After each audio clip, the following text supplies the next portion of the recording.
Hello everybody, welcome back to my channel. My name is Becca and this is my channel where we talk about all the houseplant things. And today we are casually leaning back in our chair. We are relaxing because I'm gonna tell you 4 reasons why your plant is not growing. Now there's lots of reasons that a houseplant could not be growing, and I'm just narrowing it down to the 4 top reasons I see within my own houseplant collection. And I'm gonna give you some advice and some tips on how to combat these certain situations, you know, depending on what it is. Sometimes it's really cut and dry and other times it's gonna require a little bit more work on your part, but we will get to the bottom of it, and I hope that this video is helpful. I've been collecting houseplants for a couple of years now, and so I've seen a lot of things. Honestly, I feel like I've seen it all at this point, besides a few pests, which we're gonna knock on wood that I don't experience them because I really don't wanna go there.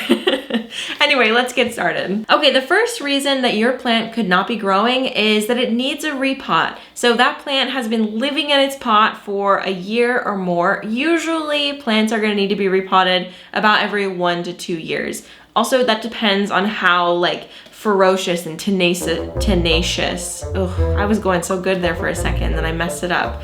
It also depends on how ferocious and tenacious those roots are. You know, are they super prolific? How many other adjectives can I throw in here? Yeah, are those roots like really growing a lot? I find that philodendron are very rooty plants. If you grow plants in leca or anything like that, you're gonna notice that pretty much immediately, which I do not grow in leca. I grow 100% in soil because I am not a leca girl. I never will be. Sometimes I get questions, will you ever switch to leca? We'd love to see your experience. No. When a plant has been living in a pot for a while, it's starting to outgrow that pot. It's starting to get root bound. So the roots are starting to circle the bottom of the pot. They have nowhere to go. And eventually it'll be a situation where there's more roots than soil, therefore not very much nutrients. And when you don't have nutrients in the soil, the plant really doesn't have anything to go off of to create new life. We are going to talk about fertilization in this video, which is really important, but you could be fertilizing away, and if that plant is extremely root bound, it's not going to be very happy, right? So you definitely need to be making sure that you are not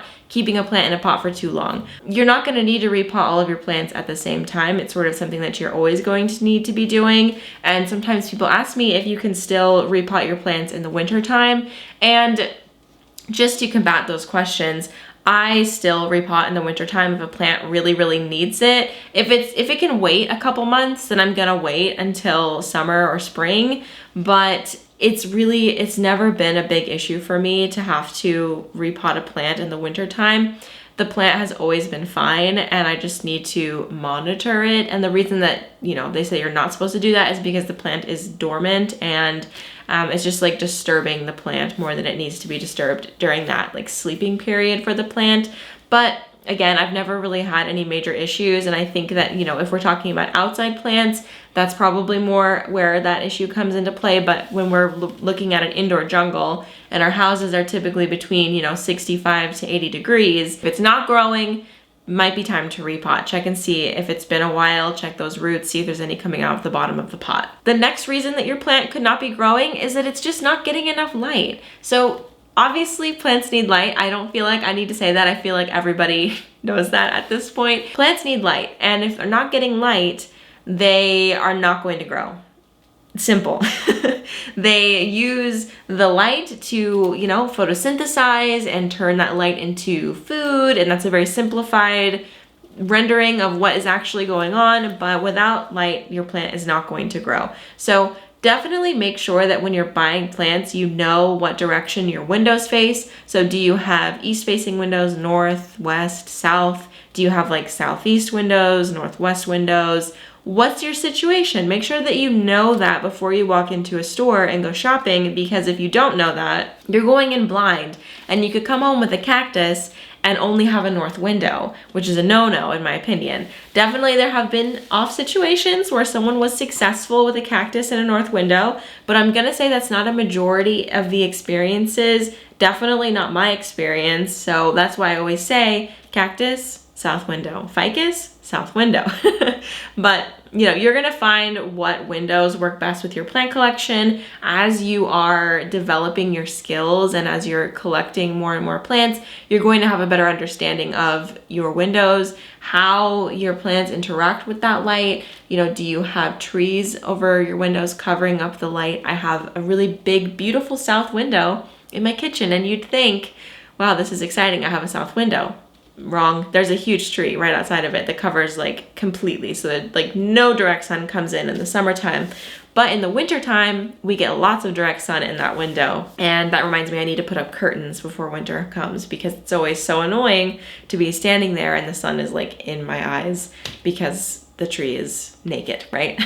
Make sure that you are getting your plants as much light as they can possibly get indoors. They need to be able to see the sky. That is something that Daryl from Houseplant Journal has said in his book and on his Instagram. If you're, you know, not familiar with his content, if the plant can see the sky, that's usually a good sign that it's getting an adequate amount of light. But there's lots of ways to read the light in your room by using like a light meter, so you know exactly how many foot candles that specific window or that specific area is getting. But the typical rule of thumb that I go with is, if I can't read a book comfortably in that room without additional light, then that room is not a great place for a plant. And even then, I have found that there are still some areas that are even still not fit for a plant, even if I can comfortably read a book in that room without additional light. So definitely make sure that you are getting enough light for your plants. Research the plant to see how much light it actually needs. Bright indirect, bright light, low light. Bright indirect light is gonna be, you know, sitting in your windowsill or sitting next to a windowsill. Low light can be further away from the window, and that super, super high light needs to be sitting in a windowsill, in a south window or a west window or something like that, where it's gonna heat up. I've always really loved east windows, and unfortunately I don't have any east windows in this house. It is truly a tragedy, but you will learn all of these things as you go through your houseplant collection and sort of figure out, you know, what windows are good and what plants really thrive in each place. Don't be afraid to move things around, but not too often. Make sure that you move something, wait a few weeks, see how it responds, and then move it again if it's still not happy, because lighting is super important to your houseplants, and if they're not getting enough of it, why would they grow? And if they do grow, the growth is gonna be like really tiny and ugly and just like not growth that you would want to have anyway. It's like, if that's gonna be the growth, then you might as well not do anything at all, because this just seems like a waste. The fourth reason that your plants are not growing is because you're not fertilizing regularly. So fertilizing is so important to houseplants. I was a person that did not fertilize for much of my houseplant experience, and once I started actually fertilizing regularly, it's crazy how fast my plants grow and how much they grow. I really thought that houseplants grew much slower than they do, but a lot of houseplants are houseplants because they grow really fast. What I did find is that when I wasn't fertilizing, the growth, number one, it wasn't very good, meaning it was small, it wasn't putting out growth very often, all of these things. And so the fertilizer that I use is actually from Tank's Green Stuff. Let me grab it. It comes in this bag here, and this is actually a fertilizer that you can use indoors and outdoors. You can use it in your garden, you can use it on your flowers, you can use it on your house plants. So I really like it that it's like an all-purpose situation if you have like multiple different types of plants. And so I have, it's a little messy in here, so I don't want to like get my hands all dirty, but based on the size of your pot, you're just going to use like little measuring cups. I have these in here at all times. Okay, it's like a black powder, and it's like a very, very fine fertilizer. And all you do is you sprinkle it on top of the soil, and then you water it in, and the plant is happy. And actually the De La Tank's houseplant soil comes pre-fertilized with this. It's the Super Mix Organic Fertilizer by Tank's Green Stuff. I've had that bag for, gosh, I've been using that for probably a year. Obviously not gonna expire, it lasts forever. It has a resealable thing, so it's not like, you know, gonna go bad on me if I have it for a long time. But that bag I use exclusively indoors, and it's lasted me a really long time, which is nice because I don't have to like go out and buy it and find it and have it shipped and everything else. I just had to do it one time, and I've had it for a super long time. Anyway, the reason that you want to be fertilizing is the soil that your houseplant is living in is going to use up all the nutrients in that soil within the first couple of months. So right after you repot a plant, you don't need to fertilize it for a couple of months, but after that, a lot of the nutrients is gone from that organic matter in the soil, and unless you're replenishing that, you're not really it's just a home for your plant. It's not like a living thing. I like to think of my soil as like its own like living organism, and by fertilizing with something like this, it improves the soil health long term. Now this is like an organic powder fertilizer that like adds to the soil. If you're using something like a liquid fertilizer, that's kind of like in one side out the other, you know what I mean? But this fertilizer sticks around and it just improves the overall soil quality.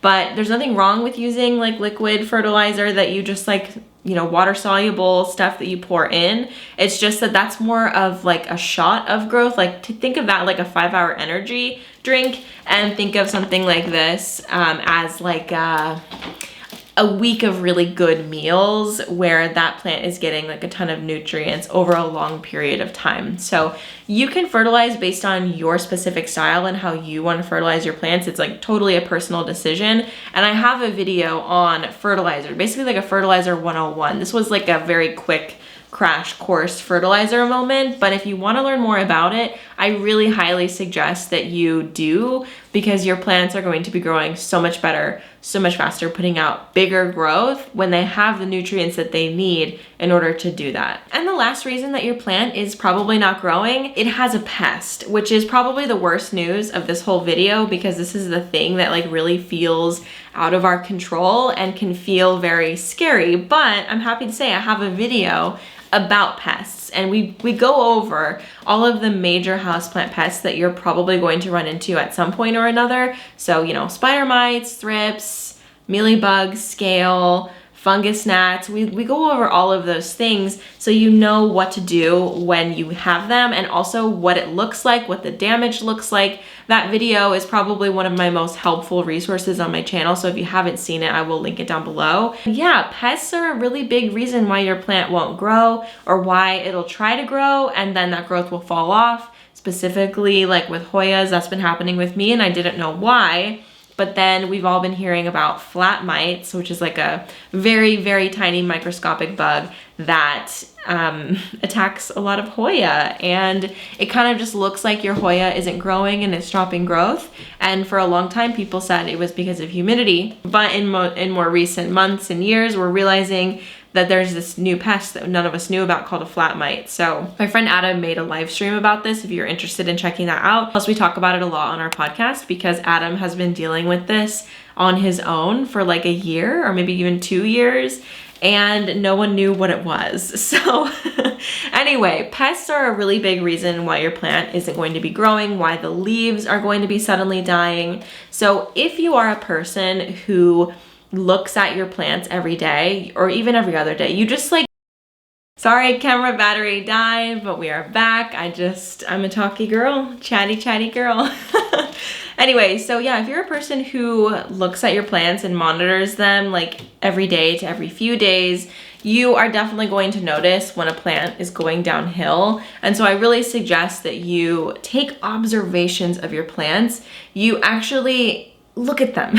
I know that sounds silly, but I feel like so many people have houseplants and then something starts going wrong and they're just like, well, I don't know how this happened. I don't know where this started. And so if you have like a catalog in your mind of what that plant normally does, how it normally acts, you're going to pretty quickly recognize when something is different. And I find that to be probably the best way, your best line of defense to getting pests early on is seeing those early signs of pest infestations. So definitely go check out my pest video, because I'm going to show you all the early signs of what this looks like, what you might be seeing in order to identify this pest. Because if I was to go into it in this video would be way too long and kind of like go off on a tangent that I already made a video about. So I'm just gonna leave it at that, but definitely make sure that you are observing and understanding like, well, and also just like having pest management stuff on hand. There's a lot of pest stuff that you can just like whip up from home ingredients, like rubbing alcohol and dish soap and water and like a spray bottle. But there's also a lot of things that you can buy chemical wise that are pretty effective pretty quickly. And so just have like an arsenal.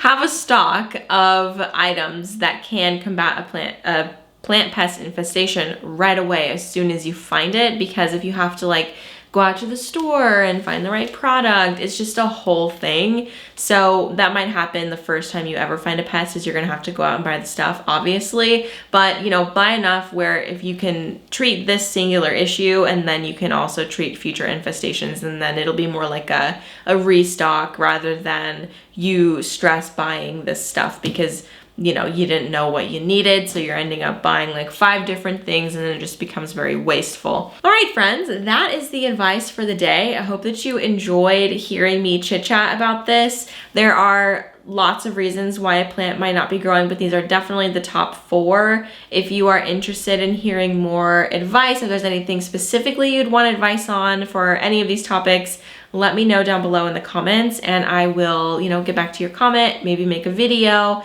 I'm also making content over on TikTok, so I feel like I'm gonna take a lot of inspo from the comments here and make TikTok videos, so you can follow me over there. That's De La Plants on TikTok. And also, of course, I'm on Instagram, De La Plants. And I'm making content all over every corner of the internet. I'm trying to show up. So thank you guys so much for watching this video. And if you learned something, give it a like, subscribe to my channel. I have a lot of informational videos like this, but also I just like to take you through my life with plants and show the day-to-day watering, pest management stuff. I do a lot on my channel. Really, anytime I find a pest, I'm like exposing myself, like, well, exposing the pest, not like exposing myself. Geez, do I even need to say that? Anyway, thank you so much for watching. I'm gonna leave before I do anything else embarrassing. I will see you in the next one. Bye.